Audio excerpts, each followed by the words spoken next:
Hello friends, welcome to my YouTube channel. दोस्तों, मैं आप सभी को हिंदी साहित्य पढ़ाने जा रहा हूं। ठीक है, ये हिंदी साहित्य का पहला वीडियो जिसमें मैं आप सभी को थ्योरी और सारी रचनाएं पढ़ाने वाला हूं। ठीक है, पढ़ने से पहले आप पूरा जो है पीडीएफ देख लीजिए एक बार, इसके बाद पढ़िएगा। देखिए, पीडीएफ इस तरीके से मैंने बनाया और पूरा थ्योरी पढ़ा करके जो है सारी रचनाओं को मैं इसी वीडियो में कवर करने वाला हूँ, मात्र 15 से 20 मिनट में। इसके लिए आप 1 घंटे 1.5 घंटे देते होंगे यूट्यूब पर या फिर पेड कोर्स में। मात्र 15 मिनट में आप सभी को मैं देने वाला हूँ। यूपी पुलिस कांस्टेबल और एसआई, एसएससी, जीडी सभी के लिए इंपॉर्टेंट है, किसी भी एग्जाम की तैयारी कर रहे हैं। ठीक है, तो मैं शुरू कर रहा हूँ। और यूपी पुलिस का जो 18 को एग्जाम है, 18 से पहले मैं 4 वीडियो आप सभी को ऐसा प्रोवाइड कराऊंगा कि पूरा हिंदी का जो आपका नंबर आने वाला है, यहाँ से साहित्य से सारे क्वेश्चन आप आराम से कर पाएंगे। ठीक है, तो अगर आपको मेरा वीडियो मेरा कंटेंट अच्छा लग रहा है ना, तो प्लीज़ चैनल को सब्सक्राइब कर लीजिए। ठीक है, इसका पीडीएफ आपको फ्री में टेलीग्राम पर मिल जाएगा, तो टेलीग्राम को ज्वाइन कर लीजिए, वहीं पर आपको हम पीडीएफ दे देंगे। ठीक, तो चलिए दोस्तों स्टार्ट करते हैं। और मैं आप सभी को बता देता हूँ कि हिंदी साहित्य को अगर आपको अच्छे से पढ़ना है, डीपली पढ़ना है, तो पहले आपको काल विभाजन पढ़ना होगा अच्छे से। ठीक है, काल विभाजन का मतलब टाइम पीरियड, जो समय में जो टाइम चल रहा था, जैसे वीर गाथा काल, भक्ति काल, आधुनिक काल, रीति काल,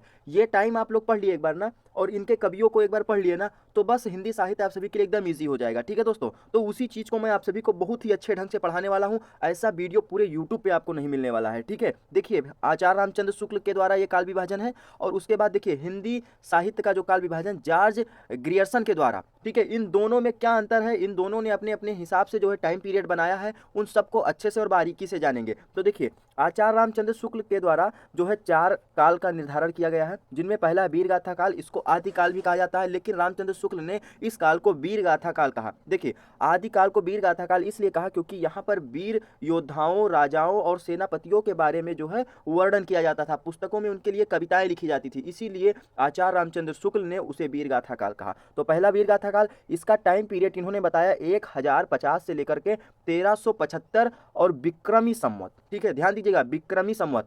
अब देखिए, जो हम लोग के पास कैलेंडर चलता है शक संवत। ठीक है, जैसे जो साल इस साल है नहीं, 2000 चल रहा है ना, 2023 हो, 24 हो, जो भी चल रहा है आपका, तो ये जो है आपका शक संवत है। लेकिन जो विक्रमी संवत होता है, वो शक संवत से 57 वर्ष जो है आगे चलता है। तो मान लीजिए कि आप 2024 में है, ठीक है, तो 2024 में आप 57 वर्ष जोड़ दीजिए। तो 57 वर्ष जब आप जोड़ देंगे, ठीक है, तो यहाँ पर 11 हुआ और 7 एक 8, ठीक है, 2081 चल रहा है विक्रमी संवत का। तो ये विक्रमी संवत के आधार पर है, तो आप लोग जान गए ना। तो वीरगाथा काल का टाइम पीरियड 1050 से लेकर के 1375 विक्रमी संवत, और भक्ति काल, इसको पूर्व मध्य काल भी कहा जाता है। ठीक है, तो ये जो है 1375 से लेकर 1700 तक ये जो है रहा विक्रमी संवत। ठीक है, और रीतिकाल, ठीक है, रीतिकाल ये जो 1700 से लेकर के 1900 विक्रमी संवत तक, और आधुनिक काल जो है वो 1900 विक्रमी संवत से लेकर के अब तक जो है ये चल रहा है। ठीक है, तो ये आचार्य रामचंद्र शुक्ल के द्वारा काल का विभाजन किया गया, और आचार्य रामचंद्र शुक्ल के द्वारा लिखी गई पुस्तक का नाम है हिंदी साहित्य का इतिहास, और यहीं से हमें ये प्रमाण मिलता है। ठीक है,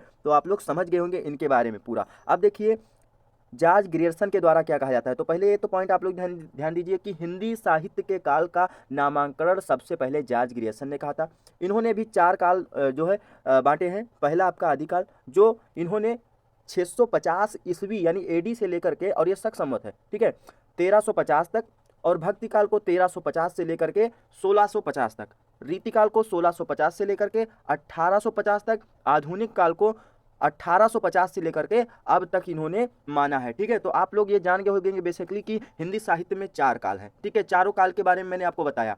आचार्य रामचंद्र शुक्ल के द्वारा काल विभाजन, जॉर्ज ग्रियर्सन के द्वारा जो है काल विभाजन। ठीक है, तो आज के इस वीडियो में मैं आप सभी को आदिकाल के बारे में पूरा पढ़ाने वाला हूँ। ठीक है, एकदम डिटेल करूंगा, और पूरा हिंदी की जो रचनाएं हैं आदिकाल में, उनके लेखक और उनकी रचनाओं के बारे में पूरा पढ़ाने वाला हूं। ऐसे कर, तो चलिए स्टार्ट करते हैं आदिकाल। और आदिकाल का जो टाइम पीरियड था, समय काल था, वो था 650 ईस्वी से लेकर के 1350 ईस्वी तक। इसमें भी 4 कालखंड थे। ठीक है, देखिए, पहला इसमें जो है सिद्ध साहित्य, ठीक है, जो कि बौद्ध धर्म से था, और राहुल संस्कृत्यायन द्वारा सिद्ध साहित्य में 84 सिद्ध थे, और इनकी भाषा जो है वो अपभ्रंश थी। ठीक है, और सिद्ध साहित्य के प्रथम कवि सरप्पा थे, और ये हिंदी साहित्य के प्रथम कवि थे सरप्पा। ठीक है, ये राहुल संस्कृत्यायन का मानना है। और सरप्पा की जो रचना है वो दोहा कोश है, ये अपभ्रंश भाषा में है, और दोहा कोश जो है हिंदी की प्रथम रचना, ये राहुल संस्कृत्यायन के द्वारा माना गया है। ठीक है, तो आप लोग ये याद रखिए। दूसरा आपका क्या है, नाथ साहित्य, जो कि नाथ संप्रदाय से है। नाथ साहित्य में 9 नाथ संत थे, गोरखनाथ इनमें प्रथम नाथ थे, तथा गोरखनाथ जी द्वारा नाथ संप्रदाय की शुरुआत की गई थी। ठीक है, तीसरा आपका है जैन साहित्य, जो कि जैन धर्म से संबंधित था। जैन साहित्य के प्रमुख कवि जो है स्वयंभू थे, जिनको डॉक्टर रामकुमार वर्मा ने हिंदी साहित्य का प्रथम कवि माना है। ठीक है, स्वयंभू के द्वारा रचना की गई थी पाउंचर्यू। तो आप लोग याद रखिएगा और ध्यान दीजिए, नोटिस करने वाली बात यह है कि डॉक्टर रामकुमार वर्मा ने स्वयंभू को आदिकाल का जो है प्रथम कवि माना था हिंदी साहित्य का, वहीं राहुल संस्कृत्यायन ने सरप्पा को माना है। तो ये आप लोग याद रखिएगा, ठीक है, कि राहुल संस्कृत्यायन ने किनको माना और डॉक्टर रामकुमार वर्मा ने किसको माना। ठीक है, अब देखिए चौथा आपका क्या है, रासो साहित्य, जिसे वीर गाथा कहते हैं। वीर गाथा मतलब रासो साहित्य में वीर योद्धाओं की कीर्ति का वर्णन किया गया है। रासो साहित्य के प्रमुख कवि चंद्रबर दाई थे।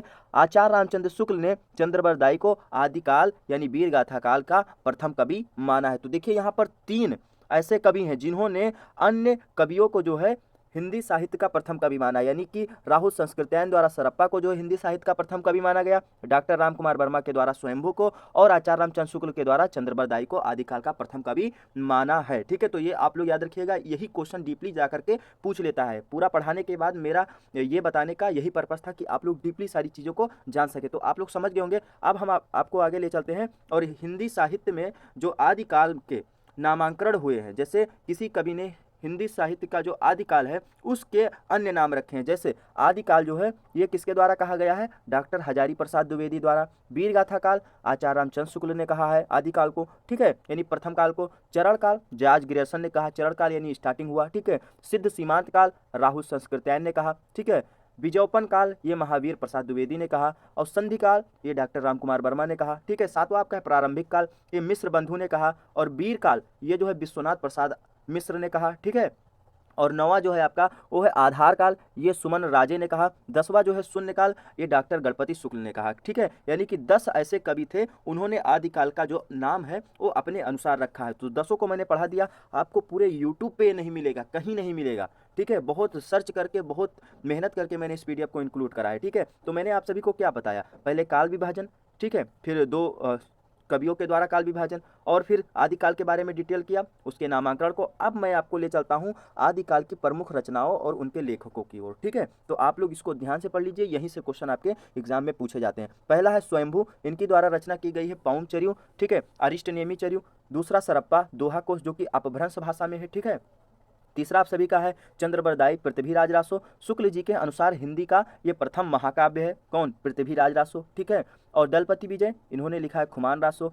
पांचवा आपका है जगनीक परमाल रासो, इनकी रचना है, ठीक है। अब्दुल रहमान संदेश रासक इनकी रचना है। और सातवां आपका है विद्यापति, इन्होंने लिखा है पदावली, जो कि आपकी मैथिली भाषा में है। कीर्तिलता और कीर्ति पटाका, ठीक है, जो भी है। और ये जो है अवहट भाषा में है। और लिखनावली ये संस्कृत और अपभ्रंश भाषा में है। विद्यापति की जो है 4 रचनाएं इंपॉर्टेंट है आप सभी के लिए, पदावली, कीर्ति पताका, कीर्तिलता और लिखनावली, ठीक है। 8वां आपका है मधुकर, जस मयंक और जस चंद्रिका। 9वां है आपका विजय सेन, ठीक है। और ये है आपका रेवंत गिरी रास, ठीक है। और 10वां आपका है, यहाँ पर दिखाई शायद ना दे रहा हो आपको, 10वां आपका है नरपति नाल, जिन्होंने लिखा है विजय विशल देव रासो, ठीक है। तो आप लोग याद रखिएगा। आगे देखिए और अभी है, यहाँ पर मैंने 20 रचनाओं को कवर करा है, मात्र 10 से 15 मिनट में पूरा मैंने कवर कर दिया है। ऐसा वीडियो सच में आपको कहीं नहीं मिलेगा, जाके सर्च कर लीजिए कहीं पे, मेरी बात पे यकीन ना हो तो। अगर आपको अच्छा लग रहा है ना तो प्लीज़ यार चैनल को सब्सक्राइब कर लीजिए, ऐसे ही मैं पढ़ाता हूँ, आपका टाइम बचाता हूँ, ठीक है। देखिए क्वेश्चन नंबर इसमें 11 क्या है, नल सिंह भाट, इन्होंने लिखा है विजयपाल रासो। 12 है आपका सारंगधर हमीर रासो, ठीक है। जिनदत्त सूरी उपदेश रसायन रास। 14 है आपका केदार भट्ट, ठीक है, जय चंद प्रकाश। 5वां आपका है सुमति गरड़ी, ठीक है, इन्होंने लिखा है नेमिनाथ रास, ठीक है। और 16 आपका है जिन धर्मसूरी स्थूल भद्र रास, ये रचनाएं हैं आदिकाल की। 17वां जो आपका कवि है वो है शालीभद्र सूरी, इन्होंने लिखा है भारतेश्वर बाहुबली रास, ठीक है। 18वां आपका है गोरखनाथ, इन्होंने लिखा है शब्दी पद प्राण संकली और शिष्य दशन।